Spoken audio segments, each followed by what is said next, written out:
Welcome to Bhavat media news. ముందుగా headlines చూద్దాం.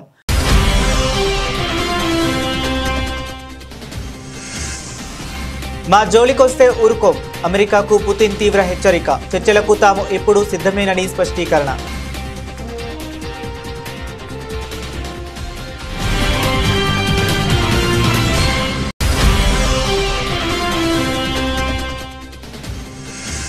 రోజ్గార్ మేళా సందర్భంగా కొత్తగా నియమితులైన వారికి ప్రధాని మోదీ అభినందనలు. దేశ సేవలో చురుకుగా పాల్గొనే అవకాశం లభించిందని వెల్లడి.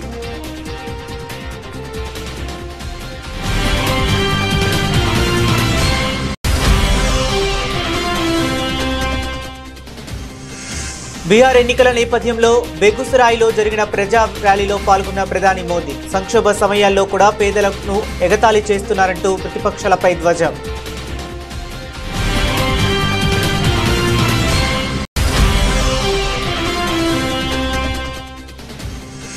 ఐక్యరాజ్య సమితి 80వ వార్షికోత్సవంలో పాల్గొన్న భారత విదేశాంగ శాఖ మంత్రి ఎస్ జయశంకర్ తమ సమిష్టి అనుబంధానికి ఇది ఒక ప్రకటనగా తాను భావిస్తున్నానని వెల్లడి.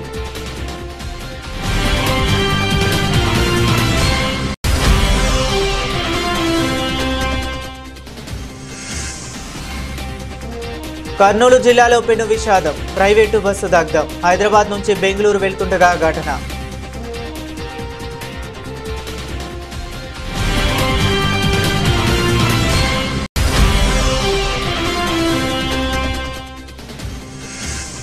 కర్నూలు బస్సు ప్రమాదంపై మంత్రి పొన్నం ప్రభాకర్ తీవ్ర స్పందన.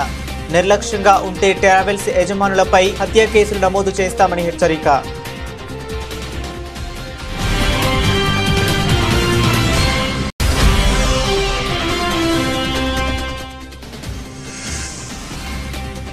నవంబర్లో విశాఖలో పార్ట్నర్షిప్ సమ్మిట్ హాజరు కావాలని పెట్టుబడిదారులకు మంత్రి నారా లోకేష్ ఆహ్వానం.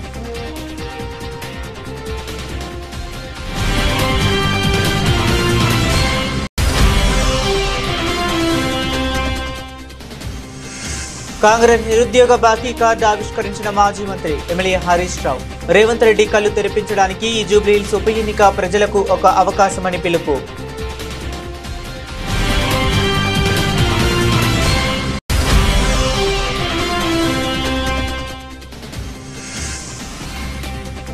దేశంలో ఎక్కడా లేని విధంగా రాష్ట్రంలో మద్యం మాఫియా. ప్రభుత్వ తీరుపై వైఎస్ జగన్ ఫైర్.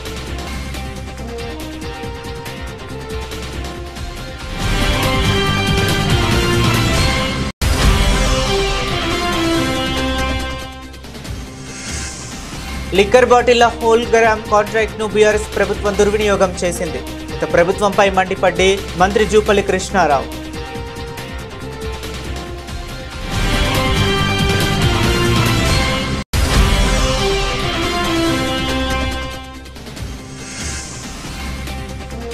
కివీస్ పై భారత్ ఘన విజయం. సెమీఫైనల్ బెర్త్ ఖరారు. 53 పరుగుల తేడాతో గెలుపు.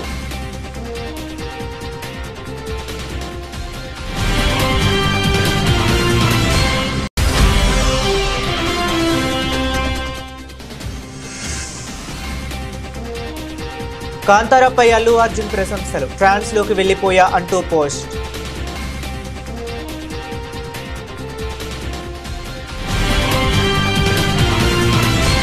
ఇక డీటెయిల్స్ చూస్తే తమపై అమెరికా విధించిన కొత్త ఆంక్షలకు ఒకవైపు తేలిగ్గా తీసుకుంటూనే మరోవైపు తీవ్రమైన హెచ్చరికలు జారీ చేశారు రష్యా అధ్యక్షుడు వ్లాదిమిర్ పుతిన్. ఆంక్షల వల్ల తమ ఆర్థిక వ్యవస్థపై పెద్దగా ప్రభావం ఉండదని స్పష్టం చేసిన ఆయన ఒకవేళ తమపై క్షిపణులతో దాడి చేసే సాహసం చేస్తే మాత్రం ప్రతిస్పందన చాలా తీవ్రంగా ఉంటుందని అమెరికాను హెచ్చరించారు. రష్యాకు చెందిన 2 అతిపెద్ద చమురు సంస్థలు రోస్నెఫ్ట్, లుకాయిస్లపై అమెరికా బుధవారం ఆంక్షలు విధించింది. డొనాల్డ్ ట్రంప్ రెండవసారి అధ్యక్ష పదవి చేపట్టిన తర్వాత రష్యాపై ఆంక్షలు విధించడం ఇదే తొలిసారి. ఈ నేపథ్యంలో గురువారం పుతిన్ మీడియాతో మాట్లాడారు. ఈ ఆంక్షలు ఖచ్చితంగా తీవ్రమైనవే, వాటి వల్ల కొన్ని పరిణామాలు ఉంటాయి, కానీ మా ఆర్థిక వ్యవస్థను గణనీయంగా ప్రభావితం చేయలేవు అని ఆయన పేర్కొన్నారు. ఇది ఒక స్నేహపూర్వక చర్య కాదని, ఇప్పుడిప్పుడే మెరుగుపడుతున్న రష్యా అమెరికా సంబంధాలను ఇది దెబ్బతీస్తుందని ఆయన అభిప్రాయపడ్డారు. ఈ రోజు యువతకు ప్రభుత్వ నియామకం లభించడమే కాకుండా దేశ సేవలో చురుకుగా పాల్గొనే అవకాశం కూడా లభించిందని ప్రధాని నరేంద్ర మోదీ అన్నారు. రోజ్గార్ మేళను ఉద్దేశించి మోదీ ప్రసంగించారు. కొత్తగా నియమితులైన వారికి అభినందనలు తెలిపారు. ఈ సందర్భంగా ప్రధాని మాట్లాడుతూ కొత్తగా నియమితులైన వారు గొప్ప స్ఫూర్తితో పనిచేస్తారని తనకు నమ్మకం ఉందన్నారు. నిజాయితీ మరియు సమగ్రతతో భారతదేశ భవిష్యత్తు కోసం మెరుగైన వ్యవస్థలను సృష్టించడంలో యువత తమ పాత్రను పోషిస్తారని ఆశాభావం వ్యక్తం చేశారు. जब देश के लिए कुछ कर गुजरने का जज्बा जुड़ेगा तो आपकी ये सफलता केवल व्यक्तिगत सफलता नहीं रहेगी, आपकी सफलता देश की सफलता बन जाएगी। आज आपको केवल सरकारी नियुक्ति नहीं मिली है, आपको राष्ट्र सेवा में सक्रिय योगदान देने का अवसर मिला है। मुझे विश्वास है आप इसी भावना से काम करेंगे। ईमानदारी और शुचिता के साथ आप भविष्य के भारत के लिए बेहतर व्यवस्थाएं बनाने में अपनी भूमिका निभाएंगे। और आप जानते हैं हमारे लिए नागरिक देवो भव ये मंत्र है। सेवा भाव से, समर्पण भाव से हर नागरिक के जीवन में हम उपयोगी कैसे हो ये कभी भूलना नहीं है। బీహార్ ఎన్నికల నేపథ్యంలో బెగుసరాయిలో జరిగిన ప్రజా ర్యాలీలో ప్రధాని మోదీ పాల్గొన్నారు. ఈ సందర్భంగా ప్రజలను ఉద్దేశిస్తూ మాట్లాడుతూ బీజేపీ ఎన్డీఏ ప్రభుత్వం కారణంగా 200కు పైగా ఫ్యాక్టరీలు ఉన్నాయని మరియు మొబైల్ డేటా చాలా చౌకగా మారిందన్నారు. ఇది బీహార్ యువతకు కంటెంట్ సృష్టికి కొత్త మార్కెట్ను సృష్టిస్తుందని పేర్కొన్నారు. ఏదైనా ప్రాంతం లేదా రాష్ట్రం అభివృద్ధి చెందాలంటే దార్శనికత, దీర్ఘకాలికంగా ఉద్దేశం దృఢంగా మరియు లక్ష్యం స్పష్టంగా ఉన్నప్పుడు మాత్రమే సాధ్యమవుతుందని అన్నారు. అయితే ఆర్జేడీ, కాంగ్రెస్ దానంతట అదే ఒక సమస్య అని, అలాంటప్పుడు బీహార్ సమస్యలకు వారు పరిష్కరించలేదని విమర్శించారు. సంక్షోభ సమయంలో కూడా పేదలను ఎగతాళి చేసేది ఈ సున్నితత్వం లేని వ్యక్తులే అంటూ ధ్వజమెత్తారు. आप इतनी बड़ी तादाद में यहाँ है, आप मेरा एक काम करेंगे? सबके सब जरा बताओ, मेरा एक काम करेंगे? ऐसे नहीं, जोर से बताओ। तो एक काम करिए, आपके पास मोबाइल तो होगा ही होगा, जरा मोबाइल फोन बाहर निकालिए, जरा मोबाइल फोन बाहर निकाल करके जरा मोबाइल की लाइट जला दीजिए। ये मोबाइल कांग्रेस के समय में बहुत महंगा था और विदेश से मंगाना पड़ता था। कांग्रेस के समय में देश में मोबाइल बनाने वाली जरा आप आवाज बंद करो भाई, आपका उत्साह मैं समझता हूं, जरा आवाज बंद करो। मोबाइल फोन बनाने वाली कांग्रेस के जमाने में सिर्फ 2 फैक्ट्रियां थी। आपकी लाइट चालू रखो। अब देश में मोबाइल फोन बनाने वाली 200 से ज्यादा फैक्ट्रियां हैं। भाजपा एनडीए सरकार की वजह से आज डेटा भी बहुत सस्ता हो गया है। इस वजह से बिहार में युवाओं को कंटेंट क्रिएशन का नया मार्केट मिला है। आज बिहार में मोबाइल, ये प्रकाश हर कोई देख रहा है। अब मैं आपसे पूछना चाहता हूं, आप मुझे बताइए साथियों, बिहार के लोगों के हाथ में जब इतनी रोशनी चमक रही है तो बिहार के लोगों को लालटेन की जरूरत है क्या?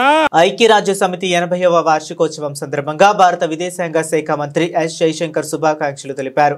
ఈ సందర్భంగా జైశంకర్ మాట్లాడుతూ ప్రపంచం క్లిష్ట పరిస్థితులను ఎదుర్కొంటున్న సమయంలో ఈ ముఖ్యమైన వార్షికోత్సవం సందర్భంగా ఐక్యరాజ్య సమితి పట్ల తమ సమిష్టి అనుబంధానికి ఇది ఒక ప్రకటనగా తాను భావిస్తున్నానని తెలిపారు. యుఎన్ వ్యవస్థాపక సభ్య దేశంగా ఐక్యరాజ్య సమితి దినోత్సవం సందర్భంగా హాజరైన వారందరికీ తాను హృదయపూర్వక శుభాకాంక్షలు తెలియజేశారు. our collective attachment to the United Nations on this important anniversary at a time when the world is perhaps passing through somewhat difficult circumstances. It is truly a great pleasure to be with you here on this special occasion as we celebrate the 80th anniversary of the United Nations. As a founding member state of the UN, I extend warm wishes to all present on United Nations Day. Let me begin by congratulating the Department of Sports, Ministry of Communications, for organizing this very successful open competition on MyGov portal to design the commemorative postage stamp celebrating UN at 80. As we heard from Secretary West, there were more than 740,000 entries which were received from students of classes 9 to 12 across the country and from arts colleges across India. It must have been a very difficult job to select the winning entry, but I also want to say that the stamp that was selected, which was unveiled a little while ago, certainly depicts the need for peace in this era of conflict. Even today, we are regrettably witnessing multiple major conflicts that not only take a great toll on human lives, but impact the well-being of the entire international community. The Global South, in particular, has felt this pain, even as the more developed insulated themselves from consequences. An 80th anniversary is a significant milestone for any institution.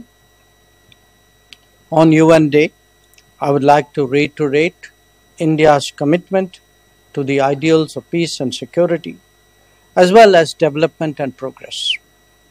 India has always been and will continue to be a strong votary of the United Nations and indeed of multilateralism. Kurnool జిల్లాలో శుక్రవారం తెల్లవారుజామున పెను విషాదం చోటు చేసుకుంది. ప్రయాణికులతో వెళుతున్న ఓ private bus అగ్నికి ఆహుతై బూడిదైపోయింది. ఈ దుర్ఘటనలో 20 మందికి పైగా ప్రయాణికులు సజీవ దహనమయ్యారు. మరో 12 మంది తీవ్రంగా గాయపడ్డారు. హైదరాబాద్ నుంచి బెంగళూరు వెళ్తుండగా ఈ ప్రమాదం చోటు చేసుకుంది. పోలీసులు తెలిపిన వివరాల ప్రకారం కావేరీ ట్రావెల్స్ కు చెందిన వోల్వో బస్సు 41 మంది వరకు ప్రయాణికులతో హైదరాబాద్ నుంచి బెంగళూరుకు బయలుదేరింది. కర్నూలు నగరానికి 20 కిలోమీటర్ల దూరంలో కల్లూరు మండలం చిన్న టేకూరు వద్దకు రాగానే వేగంగా వెళుతున్న బస్సు అదుపు తప్పి ఓ స్కూటర్ను ఢీకొట్టింది. ఈ ప్రమాదంలో స్కూటర్ ముందు భాగంలో ఒక్కసారిగా మంటలు చెలరేగాయి. ప్రయాణికుల్లో చాలా మంది గాఢ నిద్రలో ఉండటంతో ఏం జరుగుతుందో గ్రహించేలోపే మంటలు బస్సును పూర్తిగా చుట్టుముట్టాయి. క్షణాల్లోనే అగ్నికీలాలు ఎగిసిపడి బస్సు మొత్తం వ్యాపించాయి. కొందరు ప్రయాణికులు అప్రమత్తమై అత్యవసర ద్వారాన్ని పగలగొట్టుకుని బయటపడ్డారు. ఈ ఘటనలో మొత్తం 12 మంది ప్రాణాలతో బయటపడగా వారికి కూడా గాయాలయ్యాయి. సమాచారం అందుకున్న వెంటనే పోలీసులు, అగ్నిమాపక సిబ్బంది సంఘటనా స్థలానికి చేరుకుని సహాయక చర్యలు చేపట్టారు. గాయపడిన వారిని అంబులెన్స్ల ద్వారా కర్నూలు ప్రభుత్వ ఆసుపత్రికి, సర్వజన ఆసుపత్రికి తరలించారు. బస్సు పూర్తిగా దగ్ధం కావడంతో సహాయక చర్యలకు ఆటంకం ఏర్పడింది. ప్రయాణికుల్లో ఎక్కువ మంది హైదరాబాద్ నగరానికి చెందినవారు ఉండవచ్చని అధికారులు భావిస్తున్నారు. ఈ ఘటనపై కేసు నమోదు చేసుకున్న పోలీసులు దర్యాప్తు చేపట్టారు. ప్రైవేట్ ట్రావెల్స్ యజమానుల నిర్లక్ష్యం కారణంగా ప్రయాణికుల ప్రాణాలు పోతే ఇకపై వారిపై హత్యానేరం కింద కేసులు నమోదు చేసి జైలుకు పంపుతామని తెలంగాణ రవాణా శాఖ మంత్రి పొన్నం ప్రభాకర్ తీవ్రస్థాయిలో హెచ్చరించారు. ప్రయాణికుల జీవితాలతో చెలగాటమాడితే చూస్తూ ఊరుకోబోమని ఆయన స్పష్టం చేశారు. కర్నూలు జిల్లా చిన్నటేకూరు వద్ద ఇటీవలే జరిగిన బస్సు ప్రమాదం నేపథ్యంలో ఆయన ఈ ఘాటు వ్యాఖ్యలు చేశారు. కర్నూలులో జరిగిన దురదృష్టకర ఘటనపై మంత్రి తీవ్ర దిగ్భ్రాంతి వ్యక్తం చేశారు. ఈ ప్రమాదంపై సమగ్ర విచారణ జరపాలని అధికారులు ఆదేశించినట్లు తెలిపారు. బస్సుల ఫిట్నెస్, ఇన్సూరెన్స్, స్పీడ్ నిబంధనల విషయంలో ఏమాత్రం రాజీ పడొద్దని, వాటిని ఖచ్చితంగా పాటించాలని యజమానులను ఆదేశించారు. రవాణా శాఖ అధికారులు తనిఖీలు నిర్వహిస్తే తమను వేధిస్తున్నారని కొందరు యజమానులు ఆరోపిస్తున్నారని, ఆ కారణంగానే ఇలాంటి ప్రమాదాలు జరిగినప్పుడు సరైన వివరాలు కూడా లభించడం లేదని ఆయన ఆవేదన వ్యక్తం చేశారు. కర్నూలులో జరిగినటువంటి బస్ సంఘటన దురదృష్టకర సంఘటన చాలా బాధ కలిగింది. ఉదయాన్నే మృతులందరికీ సంతాపాన్ని తెలియజేస్తా ఉన్నాం. తెలంగాణ ప్రభుత్వం పక్షాన గౌరవ ముఖ్యమంత్రి గారు కూడా ఈ అంశం పట్ల వివరాలు తెలుసుకోవడం జరిగింది. అక్కడ తక్షణంగా తెలంగాణ ప్రభుత్వం నుంచి ఏదైనా సహాయక చర్యలు జరగాల్సి ఉంటే సంబంధిత రవాణా శాఖ అధికారులను కూడా ఆదేశించడం జరిగింది. తెలంగాణకు సంబంధించి అదేవిధంగా ఆంధ్ర రవాణా శాఖ మంత్రి గారితో, జిల్లా కలెక్టర్ గారితో, డిఐజీ గారితో టెలిఫోన్లో మాట్లాడి ఇన్సిడెంట్ యొక్క పూర్తి సమాచారాన్ని తీసుకున్నాం. ఇవి ఒక దురదృష్టకర సంఘటన.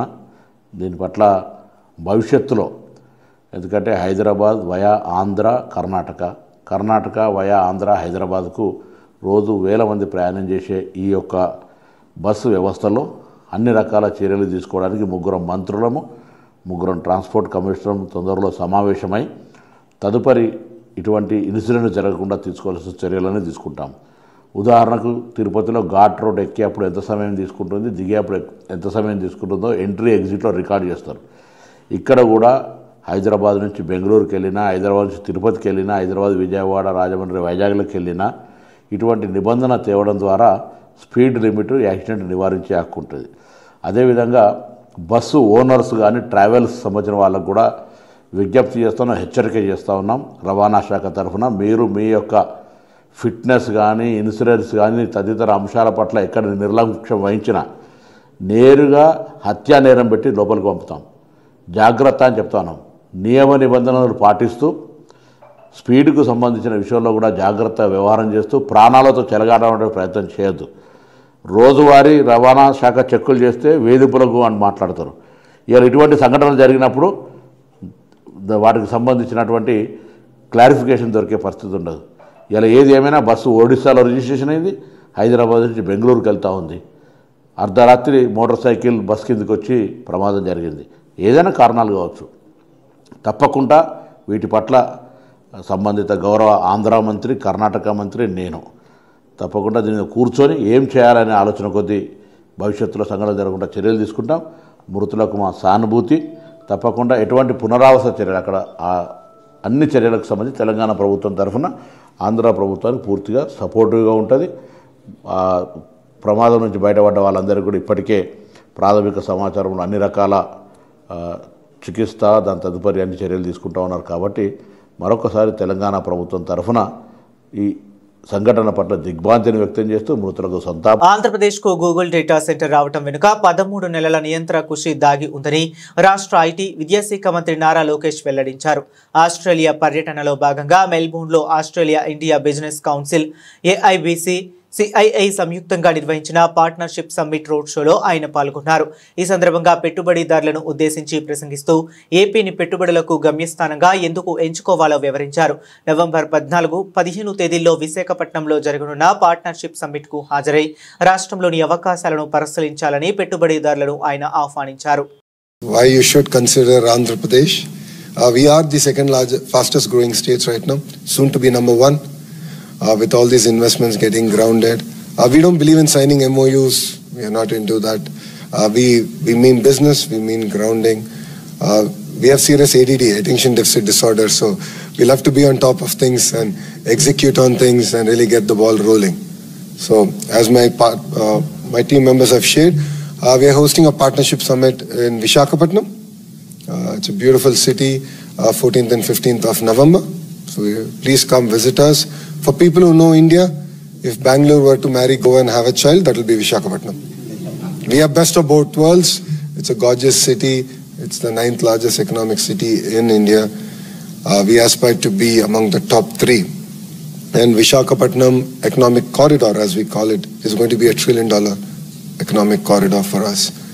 So we are looking now planning, because we have had massive investments, massive announcements come in and work started. We don't have challenges that our neighbors are having in terms of infrastructure. We have to build an economic corridor that will thrive over the next century. And the work is already on. So please come visit us. I'll be there. We'll be more than happy to host you. And I would love to open up this session. Congress నిరుద్యోగ బాకీ కార్డును మాజీ మంత్రి MLA Harish Rao ఆవిష్కరించారు.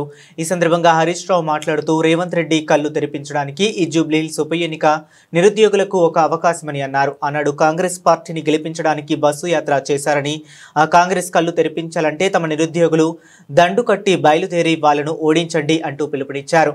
నిరుద్యోగులను రాహుల్ గాంధీ, ప్రియాంక గాంధీ మోసం చేశారు కనుక ఓడిపోయారని వాళ్లకు అర్థం కావాలని అన్నారు. ఇవాళ మీ చేతిలో ఒక అవకాశం ఉంది. రేవంత్ రెడ్డి కళ్ళు తెరిపించడానికి మీ చేతిలో ఒక అవకాశం ఉంది. ఈ జూబ్లీహిల్స్ ఉప ఎన్నిక కొంతమంది చెల్లెళ్ళు ఎలక్షన్లో నామినేషన్ వేసినట్టు కూడా నేను పేపర్లో చదివాను. నేను మీతో కోరేది ఒక్కటే, జూబ్లీహిల్స్ ఓడిపోతే రేవంత్ రెడ్డి ఏం గద్దె దిగడు కదా, ఆయన ముఖ్యమంత్రి పదవేం పోదు కదా, ఇంకా 3 ఏళ్ళు పక్కా ఉంటాడు ఆయన్నే రేవంత్ రెడ్డి, ఉండాలని కూడా మేము కోరుకుంటున్నాం. ఇక మళ్ళా కాంగ్రెస్ 20 ఏళ్ళ దాకా మొలవదిగా. అయితే నేను మీతో కోరేది ఒక్కటే, దయచేసి మీరు కాంగ్రెస్ను జూబ్లీహిల్స్లో ఓడించాలని, ఆనాడు కాంగ్రెస్ను గెలిపించాలని బస్సు యాత్ర చేసిండ్రు. ఆనాడు కాంగ్రెస్ మిమ్మల్ని వేడుకున్నది, వాడుకున్నది. ఇవాళ గెలిచి గద్దెనెక్కి మీకు దగా చేసింది కాంగ్రెస్. ఆ కాంగ్రెస్ కళ్ళు తెరిపించాలంటే, ఆ కాంగ్రెస్ కు సురుకు బుట్టాలంటే జూబ్లీహిల్స్ లో కాంగ్రెస్ ను ఓడించడానికి మా నిరుద్యోగ యువతి యువకులందరూ దండుగట్టి బయలుదేరండి. కాంగ్రెస్ ఓడితే ఆయన రివ్యూ చేసుకుంటాడు.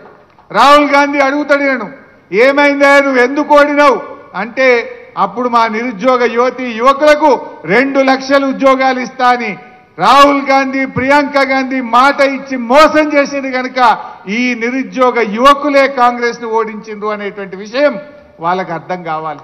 ఉద్యోగాలు ఇవాళ మనకు 2 లక్షల ఉద్యోగాలు రావాలంటే, మెగా డిఎస్సి రావాలంటే, జీవో 46 అమలు కావాలంటే జూబ్లీహిల్స్ లో కాంగ్రెస్ కు గుణపాఠం చెప్పండి. అప్పుడే ఇవన్నీ వస్తాయి.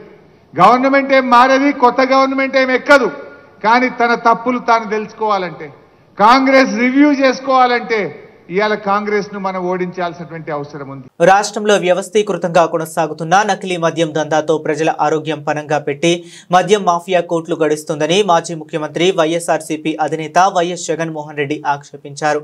ఆయన నిందలు వేరే వారిపై వేస్తూ తప్పించుకో చూస్తున్నారని ఆయన విమర్శించారు. విశాఖలో తమ ప్రభుత్వ హయాంలోనే అదానీ డేటా సెంటర్ బీజం పడిందని పార్టీ కేంద్ర కార్యాలయంలో మీడియాతో మాట్లాడిన వైఎస్ జగన్ వెల్లడించారు. పర్ఫార్మెన్స్ లో వీక్, క్రెడిట్ చోరీలో పీక్ అయిన సీఎం చంద్రబాబు ఇప్పుడు గూగుల్ డేటా సెంటర్ పై ఇదే తరహాలో ప్రచారం చేసుకుంటున్నారని తెలిపారు. మరోవైపున ఇల్లిసిట్, స్పూరియస్ లిక్కరు విచ్చలవిడిగా తాగిస్తున్నారు, ప్రతి 4-5 బాటిల్లో ఒక బాటిల్. మరోవైపు ఈ ప్రైవేట్ మాఫియా లిక్కర్ షాపులు ఏదైతే ఇండెంట్ ప్లేస్ చేస్తారో వీళ్ళకి కావాల్సిన డిస్టరీలకు, వీళ్ళకి కావాల్సిన బ్రాండ్లు, వీళ్ళకి కావాల్సిన డిస్టరీలకు అవి మాత్రమే గవర్నమెంట్ డబ్బులు కట్టి వీళ్ళకి సప్లై చేస్తుంది. అది ఇంకొక స్కామ్. నిజంగా ఆశ్చర్యం కలిగించే విషయాలు ఇవన్నీ. మా జోగి రమేష్ మీద డైవర్ట్ చేస్తూ ఆరోపణలు చేశారు. మా జోగి రమేష్ 2 ఫోన్లు ఇలా చూపించినాడు. అయ్యా ఈ నా ఫోన్లో నుంచి నాకు ఆ జనార్దన్ రావు అనేవాడు ఎవడో తెలియదు, పరిచయాలు లేవు, మాట్లాడే సంబంధాలు లేవు, అది సత్సంబంధాలు అంతకన్నా లేవు, ఇదిగో నా ఫోన్లో అని చెప్పి జోగి రమేష్ చూపించినాడు. మరి జోగి రమేష్కు పరిచయమే లేని వ్యక్తితో చాట్స్ జరిగినట్టుగా ఫోన్ పోయింది అని చెప్తా ఉన్న జనార్దన్ రావు ఫోన్లో నుంచి రిలీజ్ అవుతాయి ఆ చాట్స్. అంటే ఏ స్థాయిలోకి వీళ్ళు దిగజారిపోతా ఉన్నారు చూడండి ఒకసారి. సిబిఐ ఎంక్వైరీ అడుగుతూ ఈ పాట చూపిస్తూ అప్పుడు ఏమంటారు, ఫోన్ లేదు, పోయిందని ఆయనే కంప్లైంట్ ఇచ్చినాడు, ఫోనే లేదు కదా అని వీళ్ళు అంటారు. కానీ ఈ లోపల డ్యామేజ్ చేస్తూ ఉన్నారు కదా డైవర్షన్ పాలిటిక్స్లో. అంటే ఒక మనిషిని, ఒక వ్యక్తిత్వ హరణం కాదా ఇది అని అడుగుతా ఉంది. 87,000 కోట్ల రూపాయలు అదానీ పెట్టుబడి పెడతా ఉంది గూగుల్ను తీసుకొచ్చేదానికి. This project is being developed by Adani. $10 billion ఖర్చు చేసి 87,000 కోట్ల రూపాయలు ఖర్చు చేసి గూగుల్ని తీసుకొచ్చే కార్యక్రమం జరుగుతుంది ఇక్కడ. The entirety of the project is being constructed by Adani. It is going to be the world's largest data centre. కట్టిన తర్వాత గూగుల్ క్లయింట్గా వాటిని వాడుకుంటుంది. $10 బిలియన్ తీసుకొచ్చి ఇక్కడ పెట్టి ఇంత కష్టపడి సింగపూర్ గవర్నమెంట్ నుంచి కేబుల్ తిప్పించి కేంద్ర ప్రభుత్వము, సింగపూర్ గవర్నమెంటు, వైఎస్ఆర్సీపీ గత ప్రభుత్వము 87,000 కోట్ల పెట్టుబడి ఇన్ని పెట్టిన తర్వాత గూగుల్ వస్తుంది. క్రెడిట్ అనేది ఎవరికి ఇవ్వాలా? ఒక వైసీపీ ప్రభుత్వంలోనే ఇది 300 మెగావాట్లకు సంబంధించి అప్పుడే బీజం పడింది, అప్పుడే గూగుల్కు అదానికి ఉన్న రిలేషన్షిప్ అప్పటి నుంచే ఉన్నది. అప్పుడే జగన్ ప్రభుత్వం, వైసీపీ ప్రభుత్వం సింగపూర్ గవర్నమెంట్కి లేఖ రాసింది. అప్పుడే కేంద్ర ప్రభుత్వం ఇన్వాల్వ్ అయ్యి సింగపూర్ ప్రభుత్వం లిక్కర్ బాటిళ్ల హోలో గ్రామ్ కాంట్రాక్ట్ ను బీఆర్ఎస్ ప్రభుత్వం దుర్వినియోగం చేసిందని ఎక్సైజ్ మరియు పర్యాటక శాఖ మంత్రి జూపల్లి కృష్ణారావు తెలిపారు. వాటిని కాంగ్రెస్ సర్కార్ ప్రక్షాళన చేస్తుందని పేర్కొన్నారు. ఈ విషయమై ఆయన మీడియాతో మాట్లాడారు. భారత రాజ్యాంగం ప్రకారం చట్టసభలు, పార్లమెంటు, శాసనసభ అంటే చట్టాలు చేసేటువంటి శాసనసభలు, రెండవది న్యాయ వ్యవస్థ, మూడవది ఎగ్జిక్యూటివ్ బాడీ కార్యనిర్వాహక వ్యవస్థ. రాజ్యాంగం ప్రకారం కార్యనిర్వాహక ఎగ్జిక్యూటివ్ బాడీ హెడ్ ఎవరు? రాష్ట్రంలో ఎగ్జిక్యూటివ్ హెడ్ ముఖ్యమంత్రి. సంబంధిత శాఖలకు మంత్రులు ఎగ్జిక్యూటివ్ హెడ్స్, వాళ్ళ కింద పనిచేసిన సెక్రటరీస్, వాళ్ళకి సపోర్టింగ్ స్టాఫ్. ఇక్కడ ఒక అంశం చెప్తాను మీకు. గత ప్రభుత్వ హయాంలో ఈ యొక్క లిక్కర్ బాటిల్స్ పైన ఉండేటువంటి క్యాప్ అనేటువంటి హోలోగ్రామ్స్ ఏవైతే ఉంటాయో అది 2013లో అంటే 21 ఆగస్టు 2013లో ఒక కంపెనీకి ఆ హోలోగ్రామ్స్ కాంట్రాక్ట్ ఇచ్చింది. 2014లో వచ్చినటువంటి టీఆర్ఎస్ ప్రభుత్వం 1వ తారీఖు జూలై 2014 నుంచి 2019 వరకు అదే కంపెనీకి అగ్రిమెంట్ చేసి కంటిన్యూ చేసిండ్రు. 2019లో అగ్రిమెంట్ టర్మ్ అయిపోయింది. ఆ తదనంతరం అంటే 2019 నుంచి 2023 ఈ ప్రభుత్వం వచ్చే నాటికి నామినేషన్ పైన ప్రతి సంవత్సరం ఎక్స్టెన్షన్ ఇచ్చుకుంటూ పోయిన టెండర్ పిలవకుండా. ఎప్పుడైతే నా దృష్టికి, నేను మంత్రి అయిన తర్వాత నా దృష్టికి రాగానే 2 మాసాలకే అధికారుల సమీక్షలో స్పష్టంగా చెప్పిన నామినేషన్ ఎట్లా ఇస్తారు, అసలు వాళ్ళు ఎట్లా ఇచ్చిండ్రు, బుద్ధి ఉందా లేదా, 5 సంవత్సరాల పాటు నామినేషన్ ఇస్తారా, సంవత్సరానికి 40 కోట్ల రూపాయల కాంట్రాక్ట్, అది నామినేట్లు ఇస్తారు, ఎందుకు టెండర్ పిలవలేదు? సో కాబట్టి ఇమ్మీడియట్గా దానిపైన చర్యలు తీసుకోమని 2 సమీక్షలు చెప్పడం జరిగింది. సమీక్షల్లో చెప్పిన తర్వాత కూడా స్పందన లేని సందర్భంలో నేను మళ్ళీ రైటింగ్ లో 13వ తారీఖు ఆగస్టు 2024 అంటే కరెక్ట్ గా 1 సంవత్సరం 2 మాసాలు అవుతుంది లెటర్ పంపించినాం. తర్వాత 24 సెప్టెంబర్ 2024లో మళ్ళీ నోటు పంపించినాం ఎందుకు చేయట్లేదని. మళ్ళీ 27 సెప్టెంబర్ 2024లో మళ్ళీ కూడా నోటు పంపించినాం. అట్లాగే 17 అక్టోబర్ 2024లో మళ్ళీ కూడా వాళ్లకు నోట్ పంపించి రిమైండర్ పంపించినాం. మళ్ళీ 9th డిసెంబర్ 2024లో కూడా పంపడం జరిగింది. అంటే ఏమని చెప్పినాం, ఏదైతే ప్రపంచంలో బెస్ట్ టెక్నాలజీ అవుతుందో ఆ టెక్నాలజీని ఐడెంటిఫై చేసి expression of interest, EOI expression of interest చేసి టెక్నాలజీ ఐడెంటిఫై చేసి ఆ టెక్నాలజీ ప్రకారం టెండర్ పిలవండి అన్నాం. దానికి సంబంధించి ఆ కమిటీ ఏర్పాటు చేయడం జరిగింది. ఆ కమిటీకి చైర్మన్ గా ప్రిన్సిపల్ సెక్రటరీ రిజ్వీని ఏర్పాటు చేసినాం. అంటే దగ్గర ఆల్మోస్ట్ 1 సంవత్సరం 4 మాసాలు 3 మాసాలు అవుతా ఉంది. కమిటీ చేసిన తర్వాత కమిటీ మీటింగ్ లో పెట్టలేవాడు. మహిళల ఐసీసీ వన్డే ప్రపంచ కప్ లో భారత జట్టు అదరగొట్టింది. బ్యాటింగ్, బౌలింగ్ లో సమిష్టిగా రాణించి న్యూజిలాండ్ పై ఘన విజయం సాధించింది. వర్షం కారణంగా ఓవర్లు కుదించిన మ్యాచ్ లో డక్వర్త్ లూయిస్ పద్ధతి ప్రకారం 53 పరుగుల తేడాతో గెలిచి సెమీఫైనల్లో అడుగుపెట్టింది. భారత బ్యాటర్లు స్మృతి మంధాన 109, ప్రతికా రావల్ 122 శతకాలతో చెలరేగగా కివీస్ బ్యాటర్లు Brooke Halliday 81, Isabella Gaze 65 not out. పోరాడినా ఫలితం లేకపోయింది. ఈ మ్యాచ్లో తొలుత బ్యాటింగ్ చేసిన భారత్ నిర్ణీత 49 ఓవర్లలో 3 వికెట్ల నష్టానికి 340 పరుగుల భారీ స్కోర్ సాధించింది. భారత్ ఇన్నింగ్స్ 48వ ఓవర్ తర్వాత వర్షం అంతరాయం కలిగించడంతో మ్యాచ్ను 49 ఓవర్లకు కుదించారు. అనంతరం న్యూజిలాండ్ లక్ష్య ఛేదనకు ముందు మరోసారి వర్షం పడడంతో డక్వర్త్ లూయిస్ పద్ధతి ప్రకారం లక్ష్యాన్ని 44 ఓవర్లలో 325 పరుగులుగా నిర్ధారించారు. భారీ లక్ష్యంతో బరిలోకి దిగిన న్యూజిలాండ్కు ఆరంభంలోనే ఎదురు దెబ్బ తగిలింది. కివీస్ 59 పరుగులకి 3 వికెట్లు కోల్పోయి కష్టాల్లో పడింది. ఈ దశలో Brooke Halliday 81, Isabella Gaze 65 not out అద్భుతంగా పోరాడారు. చివరిలో భారీ షాట్ కు యత్నించి హాలిడే అవుట్ కావడంతో కివీస్ ఆశలు ఆవిరయ్యాయి. దీంతో న్యూజిలాండ్ 44 ఓవర్లలో 8 వికెట్లకు 271 పరుగులు మాత్రమే చేయగలిగింది. భారత బౌలర్లలో రేణుకా సింగ్, క్రాంతి గౌడ్ చెరో 2 వికెట్లు పడగొట్టారు. దేశవ్యాప్తంగా సంచలనాలు సృష్టిస్తున్న కన్నడ చిత్రం కాంతారా చాప్టర్ 1 పై ఐకాన్ స్టార్ అల్లు అర్జున్ ప్రశంసల వర్షం కురిపించారు. ఇటీవలే ఈ చిత్రాన్ని వీక్షించిన ఆయన సోషల్ మీడియా వేదికగా తన అనుభూతిని పంచుకున్నారు. కాంతారా ఒక మైండ్ బ్లోయింగ్ చిత్రమని అభివర్ణించారు. నిన్న రాత్రి కాంతారా చూశాను, చాలా అద్భుతంగా ఉంది. సినిమా చూస్తున్నంతసేపు నేను ఒక ట్రాన్స్ లోకి ఉండిపోయాను.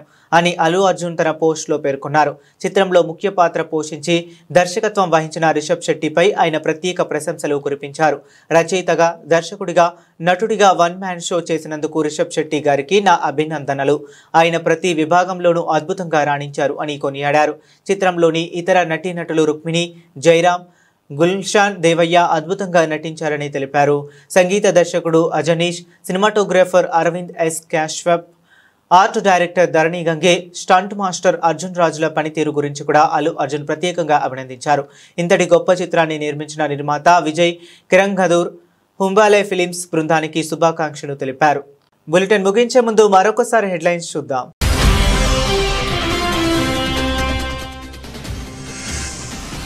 మా జోలికొస్తే ఊరుకోం, అమెరికాకు పుతిన్ తీవ్ర హెచ్చరిక. చర్చలకు తాము ఎప్పుడూ సిద్ధమేనని స్పష్టీకరణ.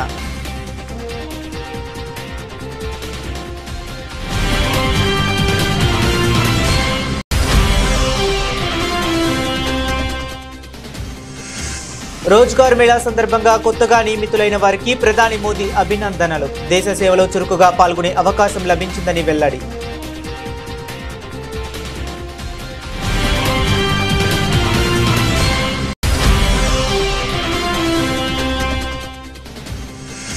బీహార్ ఎన్నికల నేపథ్యంలో బెగుసరాయిలో జరిగిన ప్రజా ర్యాలీలో పాల్గొన్న ప్రధాని మోదీ సంక్షోభ సమయాల్లో కూడా పేదలను ఎగతాళి చేస్తున్నారంటూ ప్రతిపక్షాలపై ధ్వజం.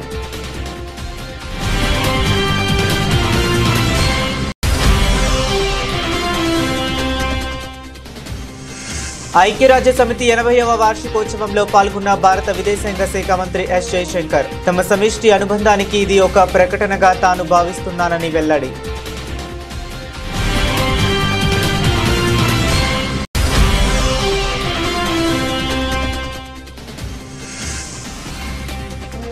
కర్నూలు జిల్లాలో పెను విషాదం, ప్రైవేటు బస్సు దగ్ధం. హైదరాబాద్ నుంచి బెంగళూరు వెళ్తుండగా ఘటన.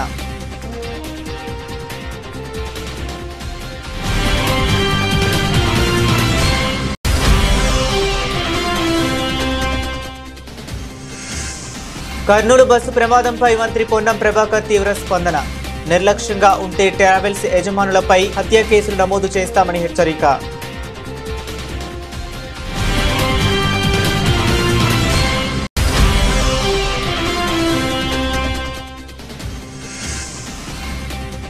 నవంబర్లో విశాఖలో పార్ట్నర్షిప్ సమ్మిట్ హాజరు కావాలని పెట్టుబడిదారులకు మంత్రి నారా లోకేష్ ఆహ్వానం.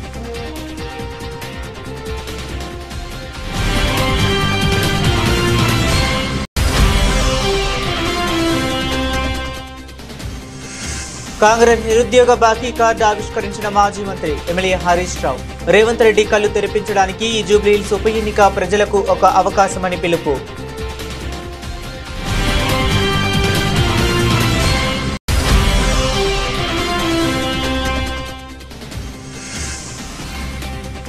దేశంలో ఎక్కడా లేని విధంగా రాష్ట్రంలో మద్యం మాఫియా. ప్రభుత్వ తీరుపై వైఎస్ జగన్ ఫైర్.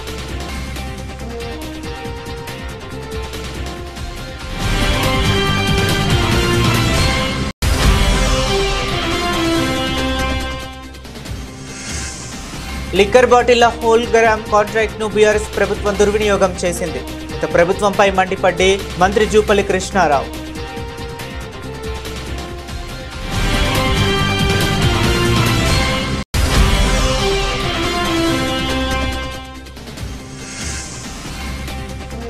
కివీస్ పై భారత్ ఘన విజయం. సెమీఫైనల్ బెర్త్ ఖరారు.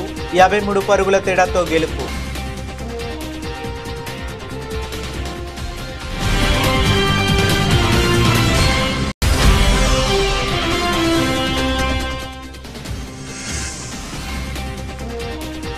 కాంతారాపై అల్లు అర్జున్ ప్రశంసలు. ఫ్రాన్స్ లోకి వెళ్లిపోయా అంటూ పోస్ట్.